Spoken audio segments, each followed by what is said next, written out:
Gaia è bellissima. Gaia è piena di vita. Gaia è una madre.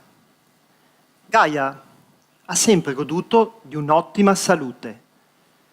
Però ultimamente sulla sua pelle sono apparsi dei disturbi mai visti prima. Forse una mutazione di qualche organismo tra i molti presenti.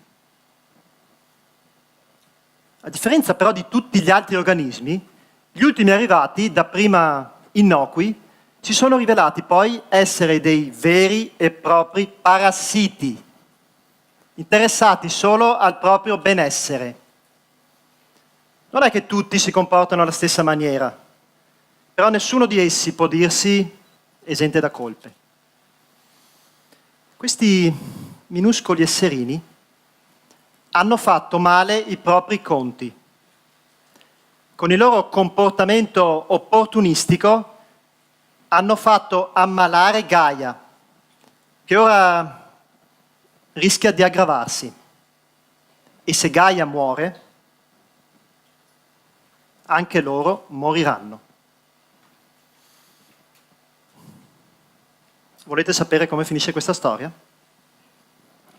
Non ve lo posso raccontare, perché semplicemente non è ancora successo. Ciascuno però può immaginare la conclusione che preferisce.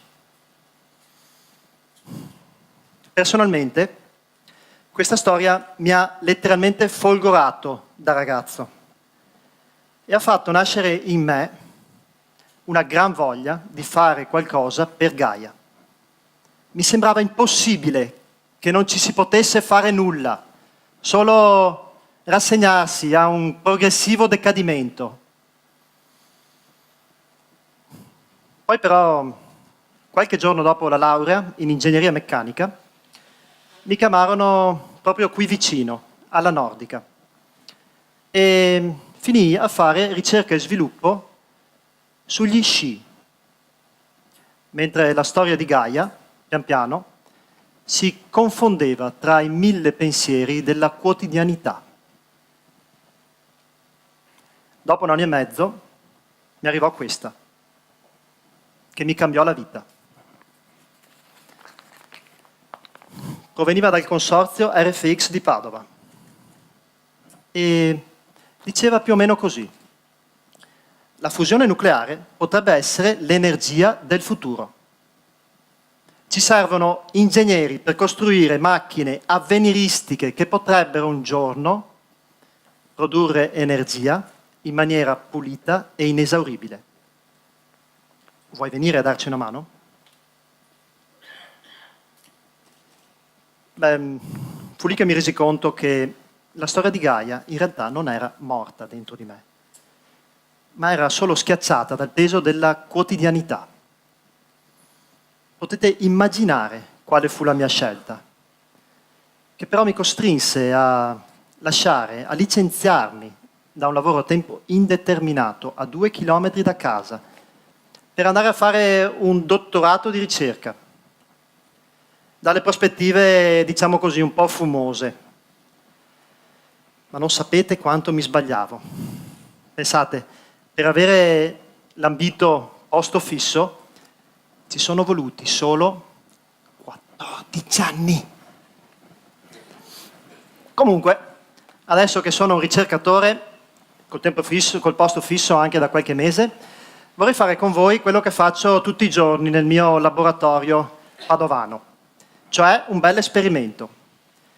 E chiederei perciò di alzare la mano a quelli tra di voi che ricordano durante la loro infanzia degli inverni più freddi rispetto a come sono ora.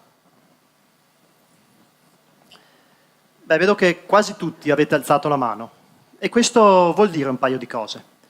Che Gaia un po' di febbre ce l'ha e che questa febbre è anche in aumento.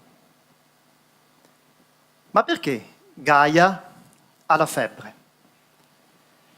Un suggerimento ci viene dall'andamento della CO2 nell'atmosfera di Gaia negli ultimi 10.000 anni. È costante. Fino a che, intorno al 1800, comincia a crescere con una rampa improvvisa e sorprendente che la porta ad essere il 50% in più di com'era prima dell'800. È come se il grasso sottocutaneo di Gaia fosse aumentato di colpo del 50%. Sfido che le è venuta la febbre. E infatti anche la temperatura, che per tanto tempo è rimasta costante, la temperatura di Gaia, intorno al 1800 comincia a crescere con un'impennata altrettanto sorprendente, altrettanto improvvisa, che l'ha portata ad essere 1 grado in più all'incirca rispetto a com'era prima dell'800. Ma cosa volete che sia 1 grado? Ma voi come state quando avete 1 grado di febbre? Pensate di avercela sempre e che anzi sia destinata solo ad aumentare. Ma cosa volete che sia se gli inverni sono un po' più tiepidi adesso rispetto a come erano anni fa? Risparmiamo sul riscaldamento, no? Magari si scioglie qualche ghiacciaio da qualche parte. Chi se ne frega? Ma che succede se cominciano ad arrivare tempeste in grado di spezzare milioni di alberi secolari? È quello che è successo, e non è successo chissà dove, è successo a Marcesina, è successo a Sovramonte, è successo a Malgacciapella, praticamente è successo a casa nostra, stavolta. E queste cose succedono solo da quando Gaia ha la febbre. Sono forse i suoi colpi di tosse, forse sono il suo modo per dircelo.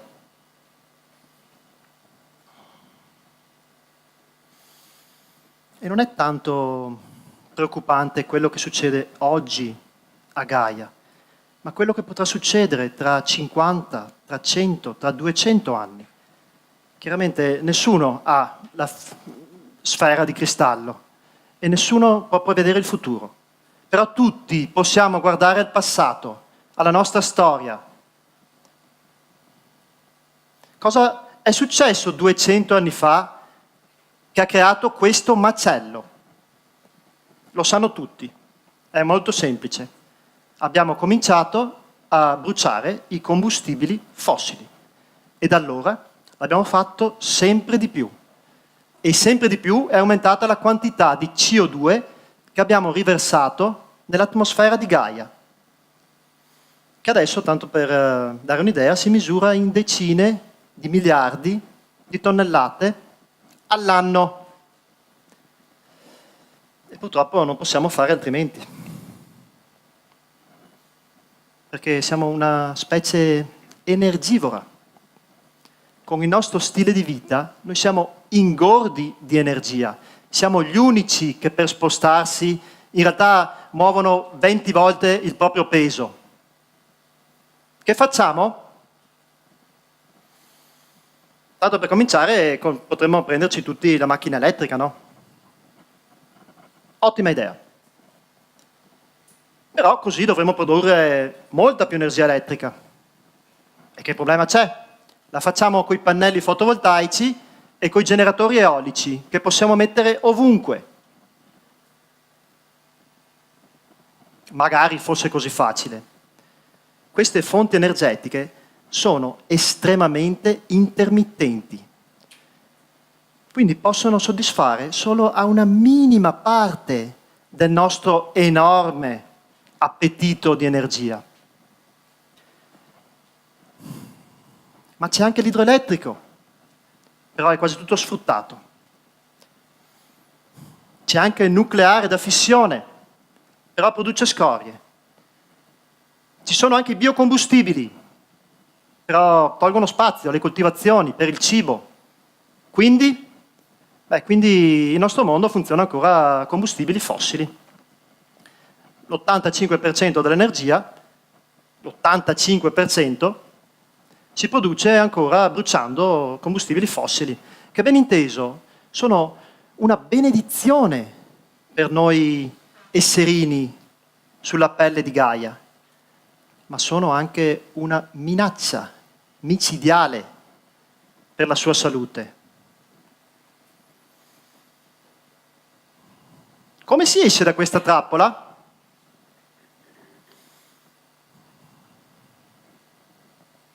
Non è facile. Penso che dovremmo utilizzare un po' di più un altro tipo di energia, un'energia che ci caratterizza come esseri umani. È la nostra energia mentale. È quella che ci tira fuori dalle crisi, creando una svolta, grazie alla nostra creatività, alla nostra intelligenza, alla nostra capacità di cooperare. Ma come la usiamo in questo caso, per questa crisi? E la risposta è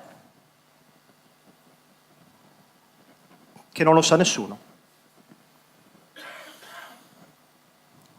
Però potremmo guardare fuori dalla finestra e farci ispirare da una bella giornata di sole, non come quelle che abbiamo vissuto nelle ultime settimane, quelle che arriveranno tra poco. Pensate, tutta l'energia del sole è prodotta da una singola reazione, quella di fusione nucleare. Ho detto fusione, non fissione. La fusione funziona con l'idrogeno, la fissione con l'uranio, e sono l'una l'opposto dell'altra. La fusione nucleare è l'energia primordiale dell'universo, da cui tutta l'energia deriva direttamente o indirettamente. È perciò un sogno meraviglioso per l'umanità, quello di portarla sulla Terra, per soddisfare ai nostri enormi e crescenti bisogni di energia. Però non è facile. Sul Sole ci sono pressioni elevatissime che schiacciano la materia e favoriscono molto questa reazione. Sulla Terra non possiamo fare quelle pressioni, però possiamo compensare con la temperatura. Pensate, con le nostre macchine riusciamo a produrre temperature 10 volte più alte di quelle che ci sono nel Sole. Nel Sole ci sono 16 milioni di gradi?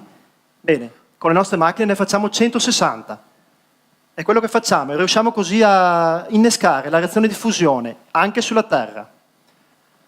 E come mai non ci sono le centrali allora? Perché l'energia che spendiamo per queste macchine al momento è ancora maggiore rispetto a quella che riusciamo a ricavare da esse.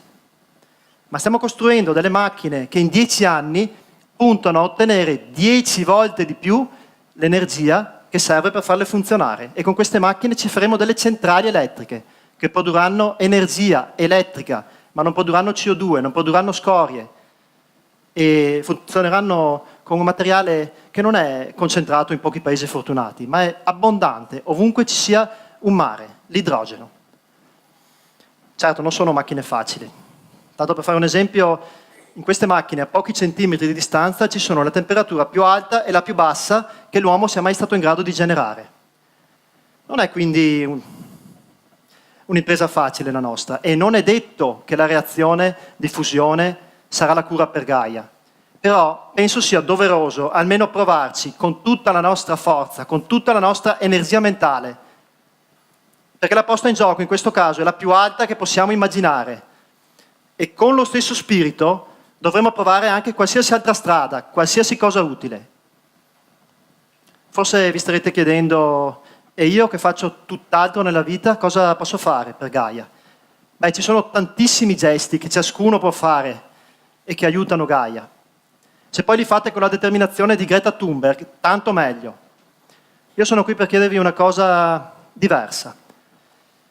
Per favore, non lasciate soli i ricercatori con questo fardello. Per favore, informatevi sulla salute di Gaia e immaginate, se potete, anche voi, quale potrebbe essere la cura per la sua febbre. Forse non troverete la soluzione, però farete qualcosa di altrettanto importante. Forse nella borsa bianca che avete ricevuto dal TED, dall'organizzazione del TEDx, avete trovato questa bustina. Sono dei semi. La vostra consapevolezza Sarà il terreno ideale nel quale il seme, proprio quel seme, potrà germogliare e crescere.